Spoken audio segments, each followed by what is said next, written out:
Assalamualaikum warahmatullahi wabarakatuh. Sahabat Gelap Nyata Official. Jadi syukur alhamdulillah pada malam hari ini kita bisa berjumpa kembali di podcast pengalaman horor.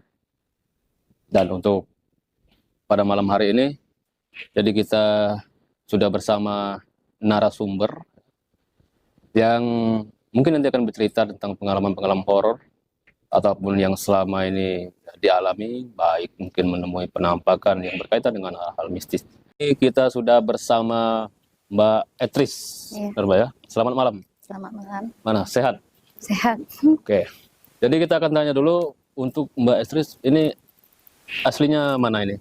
Aku asli lahir Palembang, teman. Palembang. Tinggalnya di Talang Keramat Kentang. Tinggal di Talang Keramat. Iya, Banyuasin. Banyuasin. Jadi pada malam hari ini, mungkin dari Mbak Etris ya, ada pengalaman-pengalaman horor, pengalaman-pengalaman yang mungkin ya aneh, ya mungkin bisa diceritakan pada malam hari ini. Iya, itu sih banyak Banyak. banget dari aku umur 5 tahun. Dari umur 5 tahun. Oke, mungkin bisa diceritakan mana umur 5 tahun. Kalau yang dari 5 tahun itu dimulai dari hantu banyu, kalau orang Palembang bilang ya, hantu Hantu banyu. air. Ya. Hantu air ya, hantu banyu. Waktu itu kan posisi rumah masih tinggal di Pakri, itu rumah panggung. Di bawahnya itu ada sumur tua. Nah, aku tuh di situ sering ketarik ke dalam sumur itu. Ketarik dalam sumur itu. Nah, jadi ya memang rasanya tuh bukan aku ngelihat, tapi rasanya tuh lembut, dingin, nyentuh di tangan itu. Nah, seperti ada yang narik ya. Iya, pada saat itu narik. Adapun juga cerita mamaku tuh, aku tuh nganjok langsung dari jendela Ya, mau loncat tanpa sadar, iya, nyemplung ke situ. Tapi memang arahnya ke sumur tua ke itu. sumur tua. Ah. Itu. Posisinya itu aku pada saat mamaku nolong aku tuh sudah kayak belut, licin katanya. Susah diambil tuh, Untuk susah. ditarik Ah, ya, ambil susah. Ya. susah ditarik. Makanya aku sering kecemplung situ tuh, jadi rumah itu dijual. Oh, semenjak kejadian itu jadi rumah Oleh dijual. papaku dijual, nggak lagi tinggal di Pakri itu. Lagi tinggal di Pakri. Jadi pindahlah ke Kedamaian Permai. Pindah rumah ke Di situ pun lebih banyak lah, ibaratnya apa tuh, macem-macem jenisnya lah di situ. Jadi mengalami hal aneh lagi. Di rumah kosong, di rumah itu kan sebenarnya rumah kosong, sebelahnya ada rumah kosong, katanya sih ada pengantin baru meninggal. Di rumah kosong. Di situ ceritanya, mungkin apa pindah ke rumah kami, nggak tahu juga kan, karena di rumah itu ada ruangan kosong kayak kamar tamu yang nggak pernah dipakai untuk tamu kan. Oke. Jadi itu dibersihin, sering dibersihin. Nah, selalu dari situ. Nanti ada ekar warna merah keluar. Nanti ada anak-anak kecil lari. Waktu kalau kami tidur, ya lari cekikikan dia gitu. Jadi itu terlihat jelas. Iya, terlihat. Terlihat jelas. Nah, suara-suara itu juga.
Gitu, kayak seolah-olah dia ngasih petunjuk.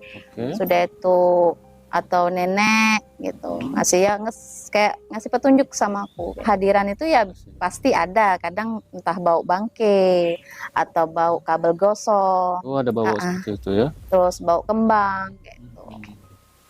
Jadi selalu dengan hal-hal seperti itu. Iya. Mungkin dari kecil udah terbiasa. Iya, okay. Sampai sekarang. Sampai sekarang pun masih. Iya. Masih.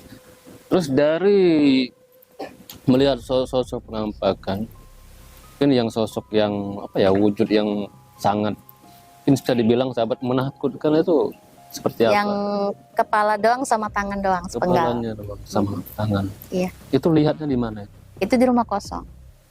Di rumah kosong. Nah, rumah kosong itu tuh memang banyak nggak bisa masuk ke rumah itu karena posisinya tuh rumah itu tuh selalu kalau dihuni orang, dikontrakin itu kan, dihuni orang dalam seminggu itu udah pindah. Oh, jadi tidak bertahan lama, tidak betah ya? Dan aku pun itu tahu dalam isi rumah itu tuh memang ada, di rumah itu ada pohon kapuk besar kan, memang nggak ada orang bisa nebangnya. Pohon Cuman papaku aja yang bisa. Tapi dia nggak ngusir, mindahkan doang. Oh, jadi makhluk itu dipindahkan. Memang aku pernah ketemu, dia itu 2 perempuan, mungkin 1 ibunya 1 anaknya, rambutnya panjang sambil disisir. Dan mukanya tuh ngelupas gitu. Hancur. Iya, enggak hancur tapi putih memang, tapi ngelupas doang kayak itu, kayak bersisik tapi bukan bersisik, ngelupas. Ngelupas ya. Dan kalau yang bapaknya yang seleher separuh itu disumur dia. Oh, disumur. Cuma berdarah-darah gitu. Kayaknya tentara. Karena dia pakai loreng-loreng gitu, pakai topi loreng juga. Oh, jadi dari pakaiannya seperti itu. Oke. Terus kan itu kan nampak kan dari 3 sosok itu. Ada komunikasi atau apa dari mereka? Enggak ada, mereka cuma senyum. Senyum. Iya. Cuma ngeliat aku tapi senyum. Oh, seperti mereka tuh menampakkan kalau mereka tuh di sana gitu ya. Oke. Aku jarang ketemu yang ganggu, tapi mereka cuma nampak, ngeliat dong, gitu aja. Oke. Jadi kalau dulu, kalau kemana-mana itu sering itu ngelihat kalau kemana-mana. Iya, sering. Kadang ketemu yang besar tinggi, atau kayak suara gitu. Kadang orang kayak bentak kayak itu, tapi suara gereng macam itu. Ya kita kan pasti terkejut ya dengernya. Itu sering macam itu. Misalnya aku berjalan ya, di belakang tuh ada yang ngikutin. Akhirnya kita toleh, nggak ada. Hilang, nanti kita jalan lagi, ada lagi di belakang. Selalu gitu, ada yang buntuti. Aku nggak tahu siapa itu. Tapi itu di saat jalan apa jalan sendiri atau? Iya, jalan sendiri. Tapi jalan itu bukan yang istilahnya kayak di hutan, bukan, perumahan. Iya, perumahan. Oke, sahabat. Jadi horor ya, jadi horor. Iya. Dari kecil sudah banyak mengalami hal-hal aneh sampai ditampakkan nih, ya mungkin serem lah ya, mungkin karena sudah terbiasa ya kan? Iya, mungkin karena aku sudah terbiasa itu, jadi. Terus dengan hal-hal seperti itu merasa risih atau seperti apa? Sebenarnya nggak tenang. Nggak tenang. Nggak tenang. Karena selalu berbenturan dengan seperti itu kan. Jadi bukan cuma di rumah, di luar juga. Nah, ini dari pengalaman malam melihat hal gaib. Terus untuk pengalaman yang lain masih ada nggak selain dari hal gaib? Ya mungkin kena gaib, kayak jenis santet, pelet. Kena santet.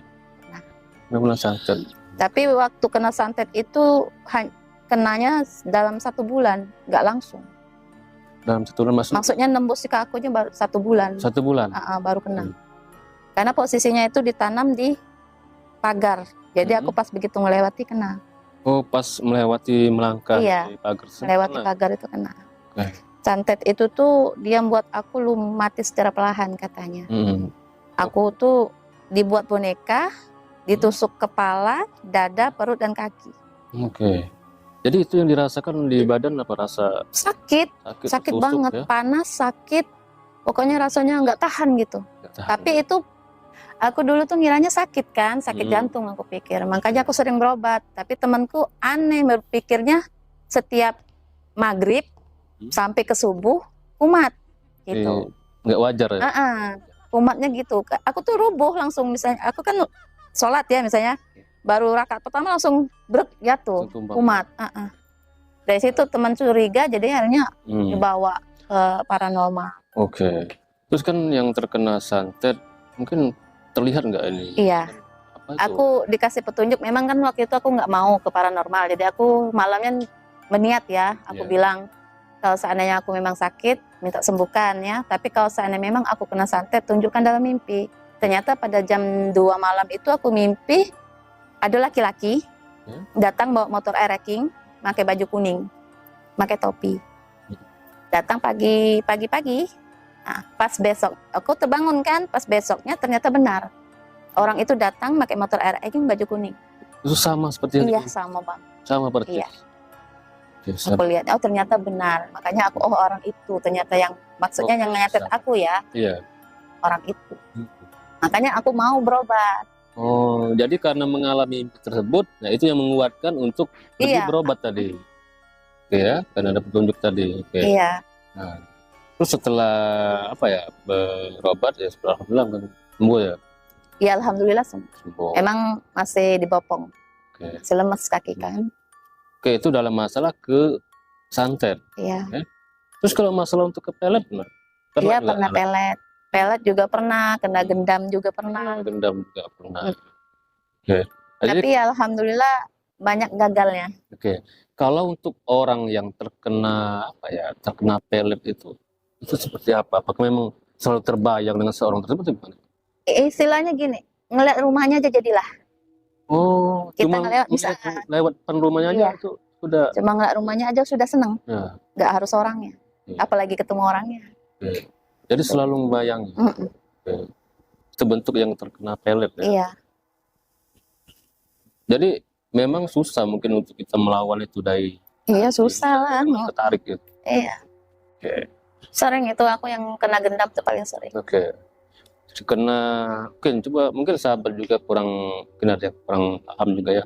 Coba bisa dijelaskan sedikit, gendam itu apakah sama dengan pelet seperti apa? Kayaknya hampir sama deh. Hampir sama ya? Gendam itu hampir sama? Iya, hampir sama. Itu kena gendam itu hampir sama dengan tertunduk ya? Tunduk gitu ya? Oke. Nah, terus dalam masalah ke hal-hal gaib ya, terus cara mengatasi biar nggak ada rasa ketakutan itu seperti apa kalau? Dilawan, memberanikan diri. Iya. Ya? Karena kan ibaratnya kita kan beda alam kan. Beda alam. Yang jelas kita yang menang. Oke, dan juga manusia lebih sempurna. Iya. Lainnya gitu ya. Yang penting beranikan diri aja. Memberanikan diri dan juga ke ibadah. Iya. Ya kan gitu. Sehingga makhluk-makhluk itu ya apa ya nggak berani lah untuk mendekati kita ya. Artinya mendekatkan diri kepada Allah Subhanahu wa taala. Oke. Iya. Terus tadi kan kita bahas juga dalam masalah untuk melihat makhluk gaib itu kan dari kecil kan, dari kecil dari umur 5 tahun sampai. Terus kalau misal nih kalau malam tidur, apakah dalam tidur sering jalan kemana atau bawa? Kalau jalan tuh sih enggak. Kalau dia hadir iya. Dia hadir ya. Kadang dia datang dalam wujud manusia muka anjing gitu. Ada seperti itu. Mukanya cungur anjing itu, tapi badannya orang. Badannya orang manusia. Yaitu. Tapi kebanyakan ini Mbak, cuma untuk menampakkan diri, nggak ada untuk. Nggak ada. Ya mungkin pikir dia aku bakal takut apa gimana, enggak. Memang awalnya takut ya, terkejut ya. Sudah gitu aja. Tapi kalau dia ganggu tuh enggak. Atau aroma itu memang sebenarnya sangat mengganggu ya. Cuman ya udah gitu aja. Biasa aja ya. Oke. Kalau sampai sekarang masih jelas. Kalau ngelihat tuh jarang ya. Tapi kalau ngerasa tuh ada. Kalau merasa ada keberadaan sesuatu makhluk halus tahu. Iya. Ya kalau untuk melihat jarang. Pas lagi ini aja baru bisa ngelihat. Oke. Mungkin tidak seperti waktu dulu ya. Di saat tertentu mungkin iya. Apalagi yang pernah dialami. Dapat kayak satu isyarat gitu. Kayak misalnya mimpi atau dia diberi apa kayak benda gitu. Misalnya aku pernah kan jalan malam-malam itu ada pohon nangka gede ya, besar banget. Nah aku ngeliat ada perempuan tegak di atasnya, dia tapi kainnya turun ke bawah. Itu aku melewati. Memang aku ngeliat kain itu, kulihat ke atasnya ada perempuan tegak di atas pohon itu. Tapi selendangnya turun ke bawah. Ya aku mungkin karena aku masih awam ya nggak ngerti ya. Memang kata orang tuh katanya itu memang tuh aku kain itu katanya. Cuman aku lewati. Oh jadi lewati. Iya kain itu kelewati. Tapi memang kain itu nampak. Iya kain putih turun ke jalan. Oke sahabat. Jadi memang kain putih udah. Ya. Jadi mungkin maksudnya biar bisa isyarat untuk mengambil ya. Iya. kata papaku bilang, ngapa Dek diambil itu untuk kamu, dia ngomong kayak itu. Ya kita kan belum ada pikiran ke situ, Itu nggak paham. di umur berapa yang lihat itu? Itu kayaknya masih sekolah. Masih sekolah. Ya. Sekolah. Nah, terus untuk mendapat benda-benda lain juga dari Batu. Oh, Ada kakek berjubah, dia ngasih aku batu merah. Tapi aku sudah memang dikasih itu, tapi aku harus ke Gua Lahat katanya. oh, itu dia ngasih itu melalui mimpi? Mimpi. Oh, Tapi melalui jelas mimpi. banget mimpi itu kayak aku nggak mimpi. Seperti nyata lah ya. Putih semua, kakek itu pakai Iya. jubah putih, rambut putih, jenggotnya putih, semuanya putih. Warna putih. Ngasih batu merah itu, tapi aku disuruhnya ke Gua Lahat. Oh, disuruhnya untuk Kamu datang harus ke Gua Lahat katanya gitu. Oke. Sampai sekarang masih kedengeran suara itu. Masih jelas ya, terngiang gitu ya. Masih Kamu terngiang. harus ke Gua Lahat katanya. Oke. Ya. Oke, jadi disuruh untuk datang ke Gua Lahat. Iya. Ya. Mungkin itu suatu petunjuk juga ya sahabat ya. Ya. Sudah itu ya pernah juga dari ibunya mama. Aku memang belum pernah ketemu ya, karena kan posisinya aku sudah aku lahir, ibunya mamaku udah lama meninggal, jadi nggak pernah ketemu. Jadi pas dia datang dalam mimpi, memang aku ceritain ciri-cirinya ke mama, benar katanya memang begitu mamanya kan, katanya dia duduk sama aku sebelahan. Nah dia ngambil tangan kanan kiri aku, dia nepuk sambil ngomong, aku nitip mama ke kamu. Oh, tapi itu. Aku ngerasa dia ngasih sesuatu di tangan kiri aku. Oh, ada sesuatu yang dapat ya. Nah sudah itu aku bangun, aku langsung cerita dengan mamaku. Ternyata benar, memang mama bentuk ibunya mamaku gitu. Dia bekain, pakai baju Jawa, iya bersanggul, ada konde gitu. Nah, pakai baju kuning waktu aku saat mimpi itu. Nah begitu juga bapaknya mamaku. Aku tuh anehnya kok tiba-tiba ada di masjid yang besar yang belum pernah aku ketemu. Masjid besar yang besar banget masjidnya ya. Dia ya memang bentuknya besar tinggi, terus ada kumis. Aku cerita dengan mamaku, benar. Dia ngajak aku di situ ke masjid itu. Iya. Jadi banyak petunjuk ya. Bukan hanya dalam nyatanya aja, dalam mimpi pun juga sering dapat petunjuk terus ya. Oke, sahabat.